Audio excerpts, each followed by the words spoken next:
জুবিন গাৰ্গক ন্যায় প্ৰদানৰ নামত নাটক কৰিছে মুখ্যমন্ত্ৰীয়ে। জুবিন গাৰ্গে ন্যায় নাপায় কথাষাৰ অখিল গগৈ। ৰাইজৰ দলৰ সভাপতি তথা শিৱসাগৰৰ বিধায়ক অখিল গগৈয়ে জুবিন গাৰ্গক ন্যায় প্ৰদানৰ নামত নাটক কৰা হৈছে বুলি বিস্ফোৰক অভিযোগ উত্থাপিত কৰে। সোমবাৰে সন্ধিয়া ছাত্ৰমুক্তি সংগ্ৰাম সমিতিৰ কেন্দ্ৰীয় সভাপতি পাপু দত্তৰ পিতৃ প্ৰয়াত মণিৰাম দত্তৰ বাসগৃহত উপস্থিত হৈ সাংবাদিকৰ আগত এনেদৰে কয় বিধায়ক অখিল গগৈয়ে। জুবিন গাৰ্গৰ হত্যাকাণ্ড সংঘটিত হোৱা বুলি মুখ্যমন্ত্ৰী ডক্টৰ হিমন্ত বিশ্ব শৰ্মাই কোৱা মন্তব্যক নিৰ্বাচনৰ পূৰ্বে ৰাইজৰ আস্থা বুটলিবলৈ কৰা চেষ্টা বুলি কটাক্ষ মুখ্যমন্ত্ৰী ডক্টৰ হিমন্ত বিশ্ব শৰ্মা। জুবিন গাৰ্গৰ মৃত্যুক হত্যাকাণ্ড হিচাপে আদালতত প্ৰমাণ কৰিবলৈ চৰকাৰে SIT বা CIDয়ে যেনেদৰে তথ্য প্ৰমাণ সংগ্ৰহ কৰিব লাগিছিল তেনেদৰে নকৰাৰ অভিযোগ বিধায়ক অখিল গগৈ। ছিংগাপুৰ চৰকাৰৰ লগত যেনেদৰে ন্যায়ালয়ৰ নীতি নিয়মৰ মাজেৰে তদন্ত আগবঢ়াব লাগিছিল তাক পালন কৰা নাই বুলি কয় বিধায়ক অখিল গগৈয়ে। গতিকে ছিংগাপুৰৰ তদন্তৰ ৰিপৰ্ট আদালতে কেতিয়াও গ্ৰহণ নকৰে বুলি কয়। জুবিন গাৰ্গৰ হত্যাত অভিযুক্ত কোনো অভিযুক্তই যে শাস্তি নাপায় সেয়া চিৰসত্য বুলি কয় অখিল গগৈয়ে। মুখ্যমন্ত্ৰীয়ে অভিযুক্তসকলক ৰক্ষণাবেক্ষণ দিবলৈ সকলো নাটক কৰি থকাৰ অভিযোগ বিধায়ক অখিল গগৈ। চানাচুৰ বিক্ৰেতাকো SITয়ে সোধা পোছা কৰাৰ বিপৰীতে কিন্তু অভিযুক্ত মুখ্যমন্ত্ৰী ডক্টৰ হিমন্ত বিশ্ব শৰ্মাৰ পত্নী ৰিংকি ভূঞা শৰ্মা আৰু কেন্দ্ৰীয় বৈদেশিক মন্ত্ৰী পবিত্ৰ মাৰ্ঘেৰিটাক সোধপোছ নকৰাৰ অভিযোগ অখিল গগৈ। মাৰ্ঘেৰিটাৰ পৰা কিষণ লালুঙৰ ৰিপৰ্ট টাইম 60 অসম।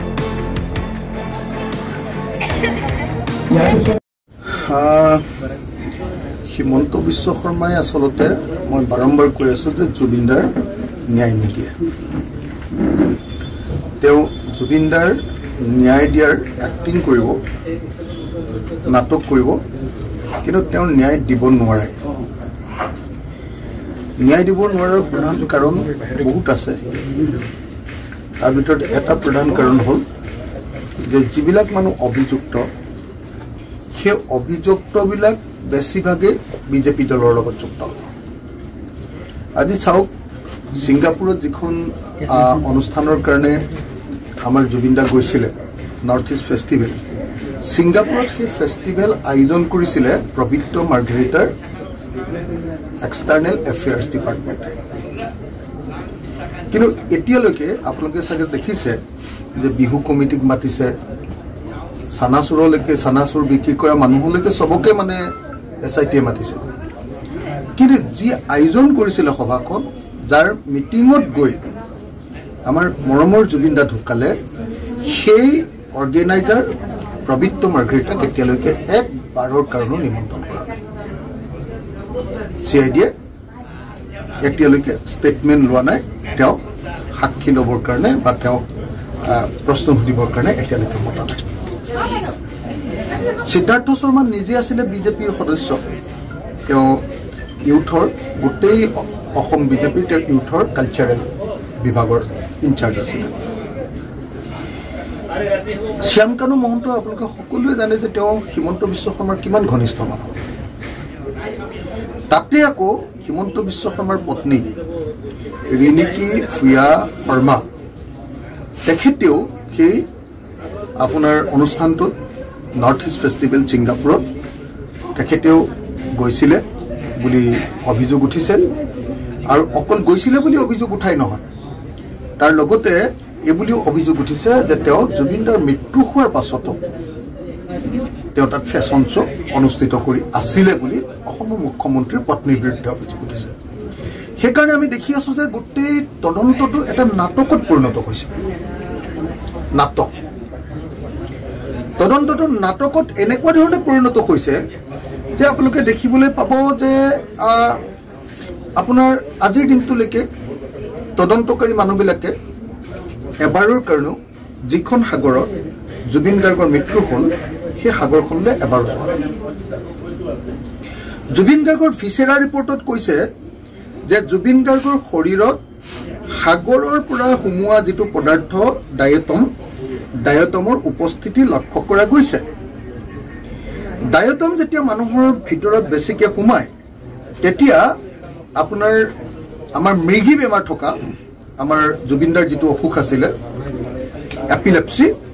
সেই বেমাৰ থকা মানুহৰ চিজাৰ হয় এতিয়া সেই ডায়েটমৰ কাৰণে চিজাৰ হ'ল নেকি সেই ঠাইলৈ গৈ সেই সাগৰৰ সেই পানী সেই ডায়েটম টেষ্ট কৰিব লাগিব যিটো ঠাইত সেই এক্সিডেণ্টটো ঘটিছিলে তালৈ গৈ SITয়ে আপোনাৰ স্কেচ মেপ আঁকিব লাগিব প্লেচ অফ অকাৰেন্সত গৈ সেইবিলাক তদন্ত কৰিব লাগিব তাৰ এটাও কৰা নাই বহুত আমি হাল্লা হুলস্থুল কৰাৰ পাছত CID বা SIT এদিনৰ কাৰণে 32 দিনৰ মূৰত এদিনৰ কাৰণে ছিংগাপুৰ গ'ল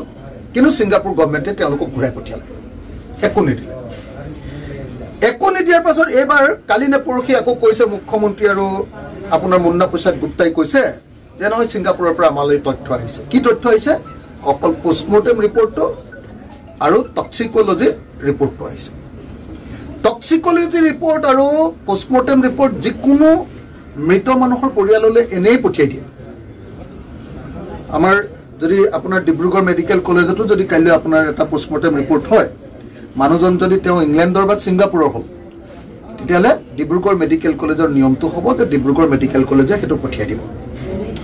কিন্তু তদন্ত কৰিবৰ কাৰণে যিখিনি প্ৰয়োজন সেই প্ৰয়োজনখিনিৰ এটা বস্তু এতিয়ালৈকে SITয়ে কৰা নাই প্ৰথম প্ৰয়োজনটো কি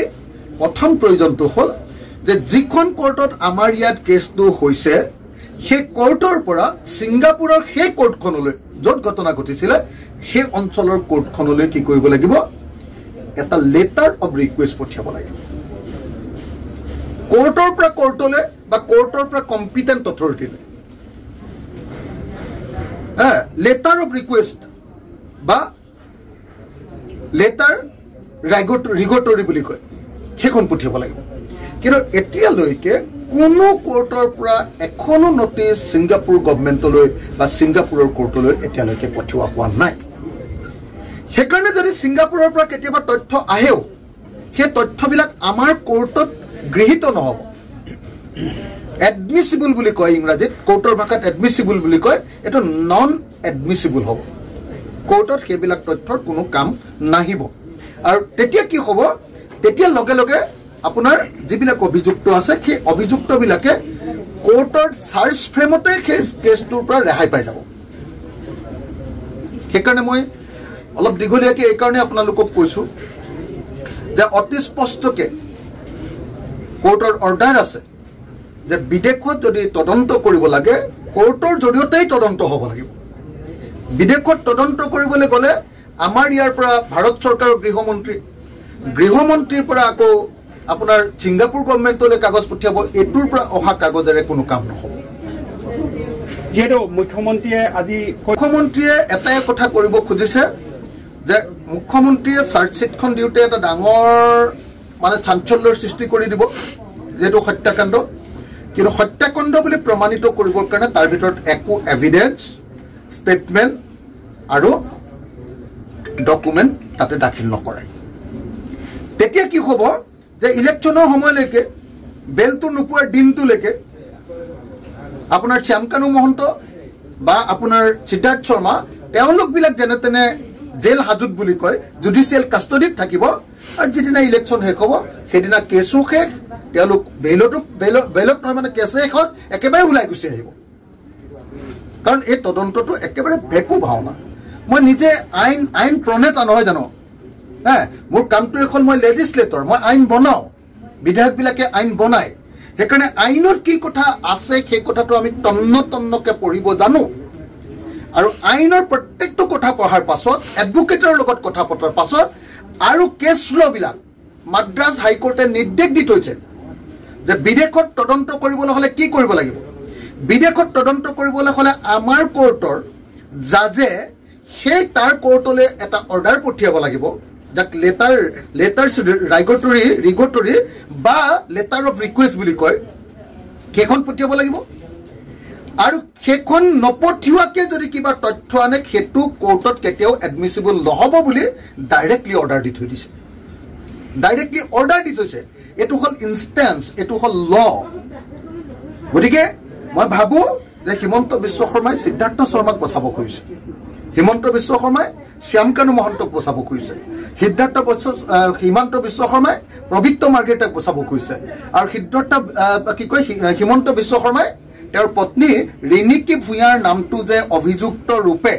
বা সেই ঘটনাটোৰ লগত জড়িত বুলি নাম উঠিছিলে তেওঁৰ নামটো আঁতৰাবৰ কাৰণে এনেকুৱা ধৰণৰ নাটক কৰি এই জুবিনদাৰ মৃত্যুৰ এই গোটেই তদন্তটো তেওঁ আঁতৰাব খুজিছে তেওঁ আঁতৰাব খুজিবই কাৰণ জুবিনদাই তেওঁ জীৱনকালত কিমান বেয়াকৈ কৈ থৈছে পলিটিক্স নকৰিবা বন্ধু বুলি কাৰ কাৰণে গীত লিখিছিলে ডাইৰেক্টলি আপুনি পলিটিক্স নকৰিবা বন্ধু বুলি কওঁতে তেওঁ দুজন মানুহৰ নাম কৈছে এজন হ'ল সৰ্বানন্দ সোণোৱাল আনজন হ'ল হিমন্ত বিশ্ব শৰ্মা তোমালোকে পলিটিক্স নকৰিবা বুলি কৈছে আপোনালোকৰ নিশ্চয় মনত আছে পলিটিক্স নকৰিবা বুলি গানটো যেতিয়া তেওঁ গাইছে তেতিয়া ডাইৰেক্টলি সৰ্বানন্দ সোণোৱাল আৰু হিমন্ত বিশ্ব শৰ্মাৰ নাম লৈছে আৰু সৰ্বানন্দ সোণোৱাল আৰু হিমন্ত বিশ্ব শৰ্মাক এটা পাপৰৰ লগত তুলনা কৰিছে MLA মিনিষ্টাৰবিলাক পাপৰ বুলি যে কৈছে কোনো অৰ্থ নাই অকল চাউণ্ডে আছে বুলি কৈছে ইহঁতৰ কোনো খাদ্যৰ গুণ নাই মানে তেহঁতৰ মাল মটং একো নাই খোলা খালী বস্তু এই বুলি যে কৈছে কাৰ কথা কৈছে সৰ্বানন্দ সোণোৱাল আৰু হিমন্ত বিশ্ব শৰ্মাৰ কথাই কৈছে গতিকে মই ভাবোঁ যে সেইকাৰণে এতিয়া মুখ্যমন্ত্ৰীয়ে আমাৰ জুবিন গাৰ্গৰ ন্যায়ৰ বিষয়টো সঁচাকৈ গুৰুত্ব আৰোপ কৰা নাই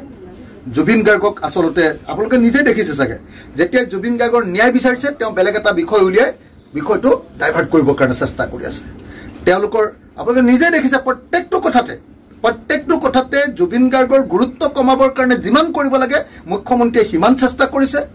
আৰু সিমান চেষ্টা কৰিও যেতিয়া মানুহে আপোনাৰ জুবিন গাৰ্গক পাহৰা নাই উপায় নাপায় মানুহটোৱে কৈছে যে ঠিক আছে মানুহৰ মতে দেখুৱাবৰ কাৰণে মই একদম হত্যাকাণ্ড বুলি দি দিম কিন্তু কোনো মানুহ নফচে চবকে মই উলিয়াই দিম এইটোৱে তেওঁৰ পলিটিক্স